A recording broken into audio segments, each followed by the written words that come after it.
You wake up tomorrow morning, check the headlines, and something feels off. Not apocalyptic, not end of the world off, just quietly different. The lobby of that Class A office tower downtown is still polished, still staffed, still playing that soft corporate music, but half the elevator bank is shut down. Consolidation, the sign says. The luxury condos that used to sell in 48 hours are sitting for 90 days. Price cuts, then more price cuts, and still no buyers. The private school wait lists shrink. The high-end restaurants suddenly have tables on Friday night.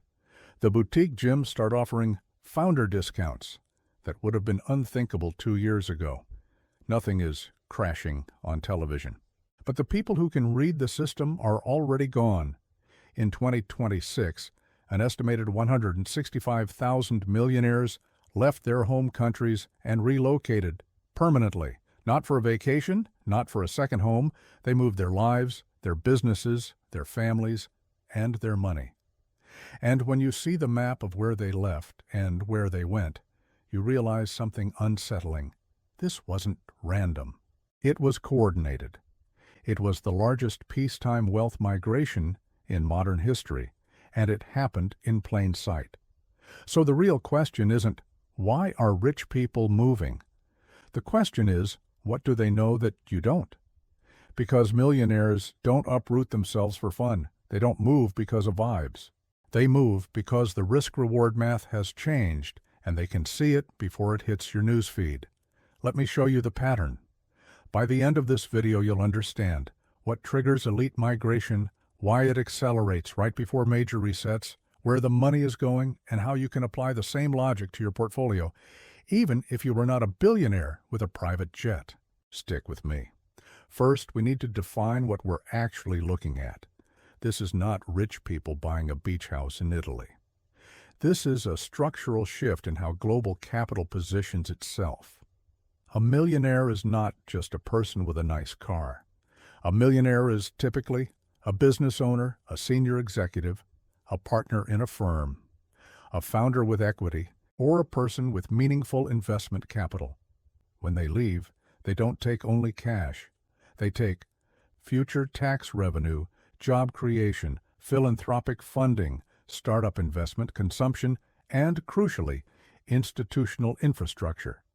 Their accountants, lawyers, family offices, and corporate entities don't stay behind out of loyalty.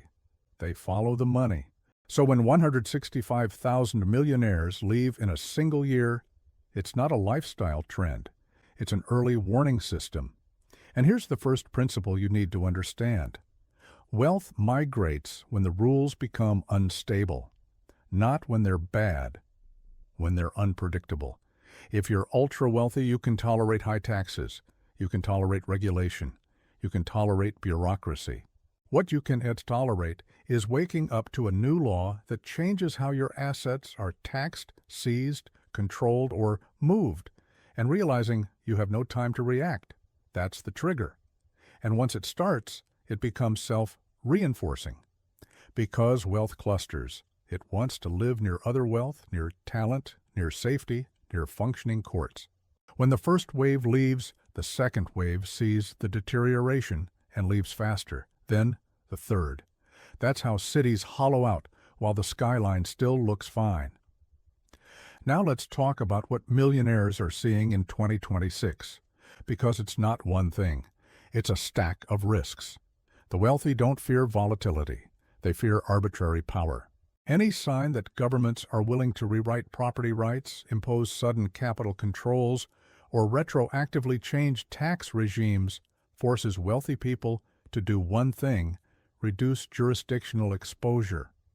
If you've lived through Argentina 2001, Cyprus 2013, Lebanon 2019, or Russia's post-2022 capital restrictions, you understand the lesson. When governments get cornered, they don't ask politely. They freeze accounts, they restrict withdrawals, they impose temporary measures that become permanent, they declare emergency powers, they redefine what belongs to whom. And once that precedent exists, smart money doesn't argue. It exits. You can see this mindset in real time in the way wealthy individuals build what I call standing escape infrastructure, second residencies, offshore entities, foreign bank accounts, multiple brokers, diversified custody, and relocation-ready tax planning. The average person builds a lifeboat after the ship hits the iceberg. The wealthy build one while the water is still calm, because they know the iceberg doesn't send a calendar invite. Here's a hard truth. Tax systems don't just collect money. They signal political direction. When politics becomes more polarized and budgets become more strained, tax policy starts to feel less like funding services and more like finding targets. In 2026, multiple developed countries move toward higher wealth taxes, stricter inheritance regimes, tighter reporting requirements, and aggressive audits aimed at high earners. Even rumors of these moves are enough. Why? Because relocation is not something you do overnight.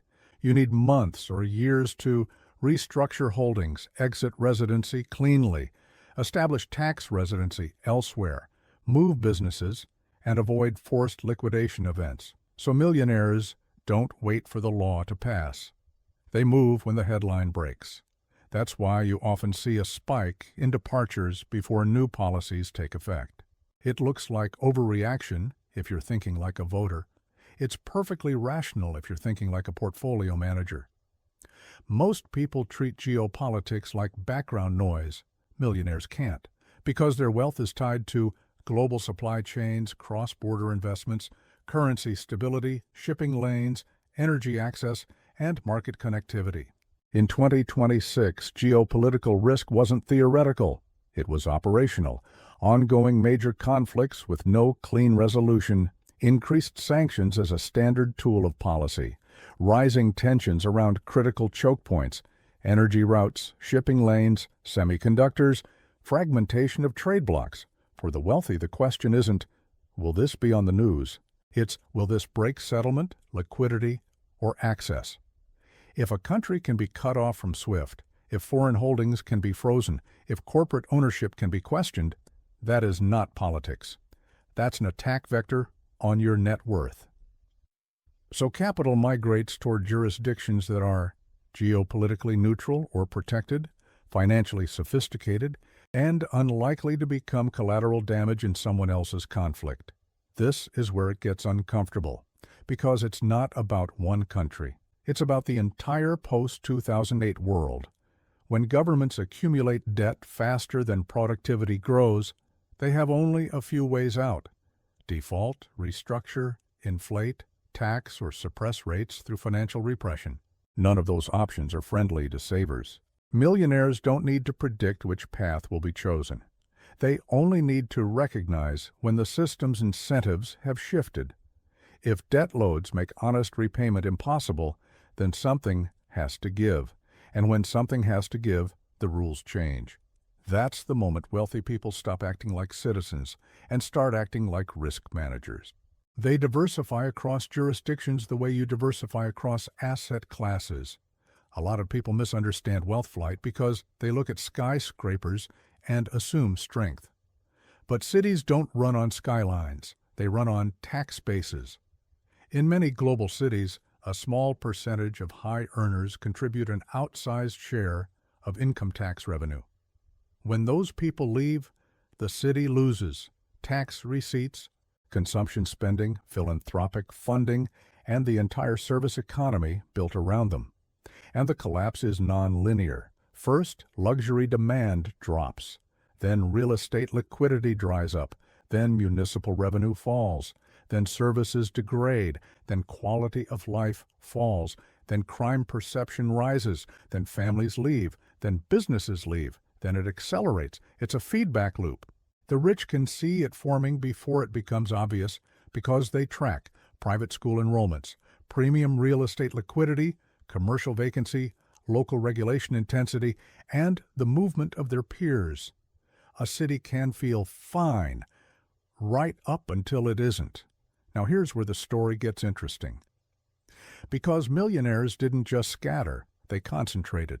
They moved to jurisdictions that offer a specific bundle: rule of law and asset protection, tax predictability, financial infrastructure, residency pathways, global connectivity, personal security.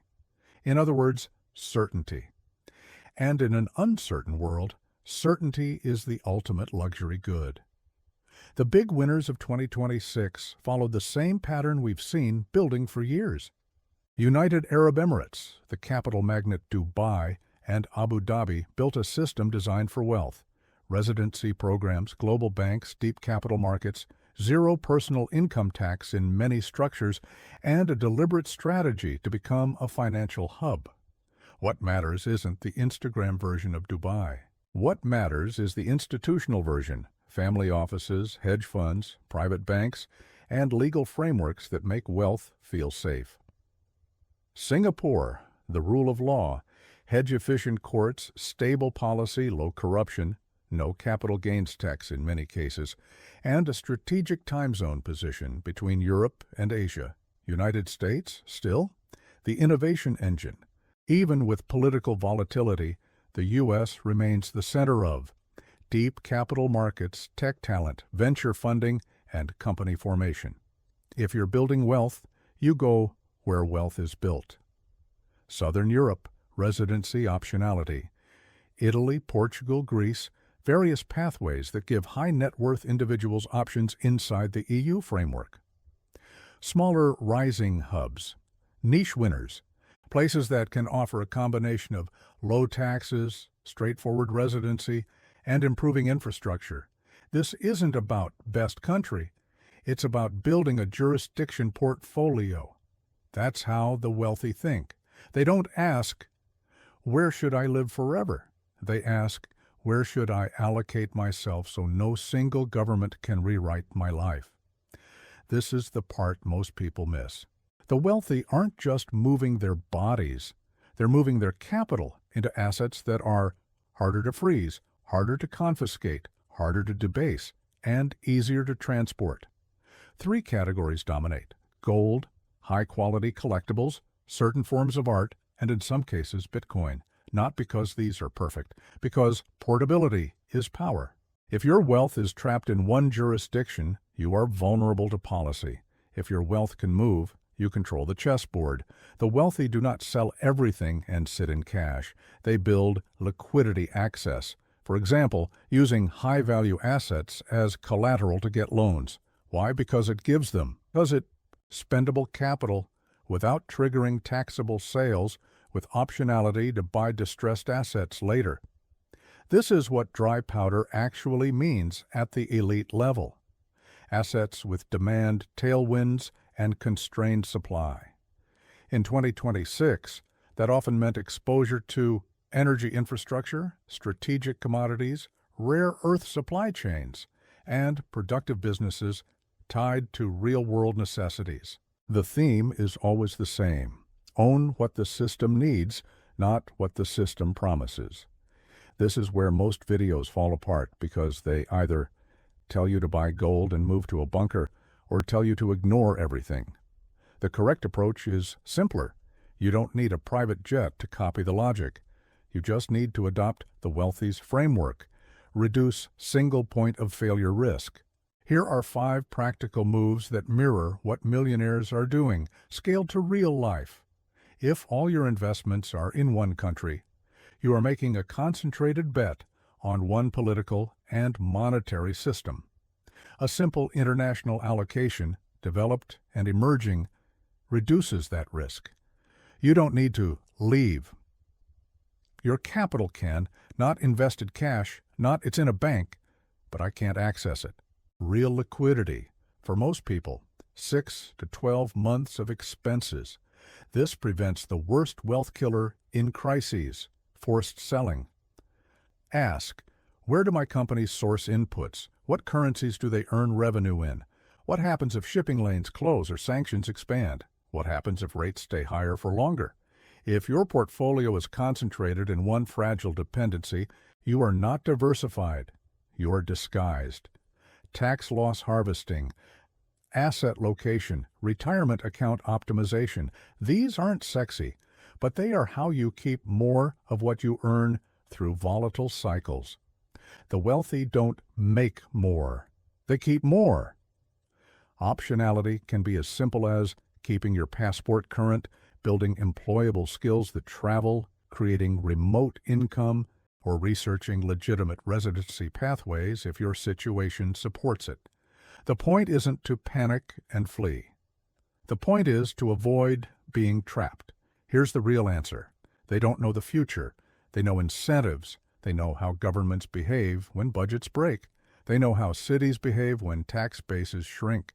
They know how markets behave when refinancing cliffs hit. They know how policy behaves when voters get angry. They know how quickly normal can become restricted. And most importantly, they know one principle. When the rules change, speed matters. By the time the average person accepts that something is wrong, the exits are crowded, expensive, and sometimes closed. Millionaires don't wait for confirmation. They move on probability. They move on asymmetry. They move because the downside of being early is inconvenience, while the downside of being late is annihilation. So when 165,000 millionaires relocate in a single year, it's not because they're bored. It's because they're reading the same world you're living in. With better instruments, they watch capital flows, regulatory drafts, court decisions, banking stress, geopolitical escalations, debt math. You watch headlines. That's the difference. And at SYU, we're always the last to know unless you start thinking like they do. If this video connected dots you hadn't connected before, share it with someone who still thinks it can't happen here. And subscribe if you want more financial forensics so you can see the patterns before you become the case study. Thanks for watching. Now go look at your portfolio because the smart money already moved.